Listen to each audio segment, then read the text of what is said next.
Let's say you're working really hard and you're working really hard with the mind, you're working really hard with the body.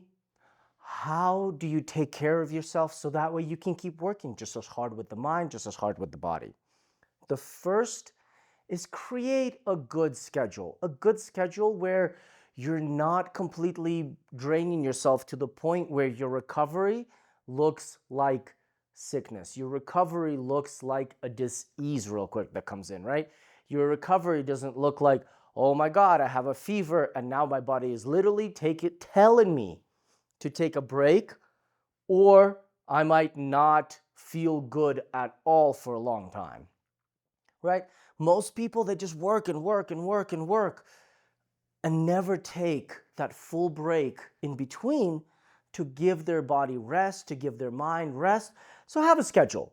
Have a schedule of daily activity where you are working on yourself, on your mind, and your body every single day. Because if you have a schedule, it is so much easier not to go through peaks and valleys, when you are consistently working on something, right? With the first and toughest moments of whenever you start working out and you're very sore, it's just the first couple weeks. It's the first couple weeks when you're getting used to running, biking, climbing again. For example, I've been climbing for a couple of weeks and I can stop and give myself a full rest, or I can keep that schedule knowing that my little rests are going to be good enough so that way I don't have to go through the peak and valley. I don't have to be really tough, really buff, and then all of a sudden break down to the point where my body is telling me to take a break. I can just have a consistent rise up. I can just keep doing the push-ups, keep doing the pull-ups, keep doing the running, and keep doing the climbing. So that way I'm a little sore continuously, but then that just becomes part of life. And that's point number 2. Make soreness, make growth your constant companion. If you're a little bit sore here and there, you know what that is? That's just a signal that you did a good job. If you are always a little bit sore, then you never have to go through the peak of being very excited and then the valley of being very sore to where you can't move. So keep stretching continuously. Keep working out continuously. Keep working on yourself continuously, and then you're always growing. You can feel that soreness. And whenever you move an arm in a certain way, you move a leg in a certain way, that is just a signal that you did very good, and I'm so proud of you. I hope that you've been training your mind. I hope that you've been training your body. And I hope you've been feeding your soul.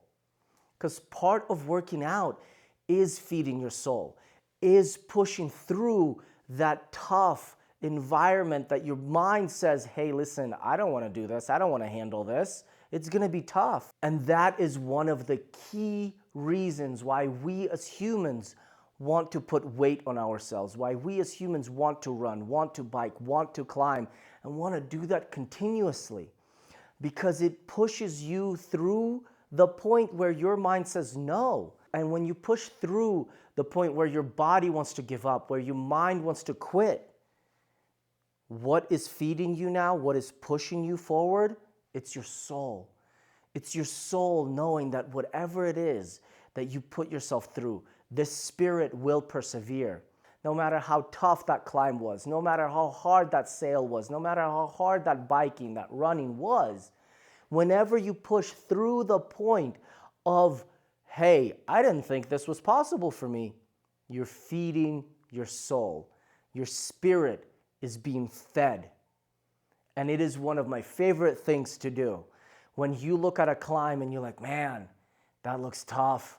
I'm not sure if I can do that. And then you do that when your body halfway is like, oh, I don't know if I can hold on to this. And your mind is like, oh, I don't want to do this. I don't want to do this. I don't want to do this. But you keep going. And maybe you take a fall and then you get back on that rock and you're like, okay, that didn't work. How do I keep going? And then when you make it to that top, you can feel yourself just be full. You might even be starving. You might be hungry physically, but you're full. You're so full. So whatever it is that you're going through, maybe you decided to lose 100 pounds. Maybe you decided to get in the best shape of your life like when you were 20, like I did. And now you are going through that period of soreness. You are going through that period of, oh my God, this is quite painful. Good. It's telling you that you did a good job. So enjoy the soreness, because at some point in your life, there might be a moment when you can't do those activities. At some point in your life, there might be a moment when you can't be as sore as you are now. So I implore you, go do the hard thing. Get up in the morning, stretch, train, and work hard until it becomes play. That's why the stretch, train, play triad is so important to integrate into your life.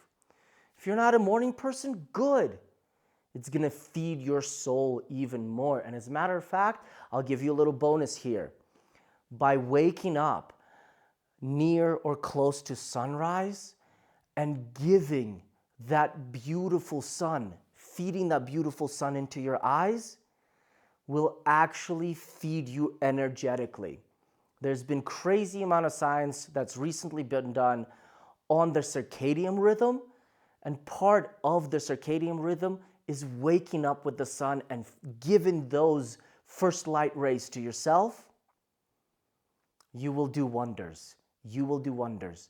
And you can just start with 30 seconds and increase it by 10 seconds every single day until you get to an equilibrium that you are super healthy, super peaceful, and wealthy. Wealthy in your body is wealthy everywhere, because without health, we don't have wealth. And by giving health to your body, you're creating true, long-lasting wealth for yourself, because you're not just adding life to your years, you're adding years to your life. So what are some of the tough things that you've been doing recently? What are some of the challenging activities that you have been doing that's made you sore? This is Nikita. Thank you for watching. Stay peaceful, my friends. Let's go.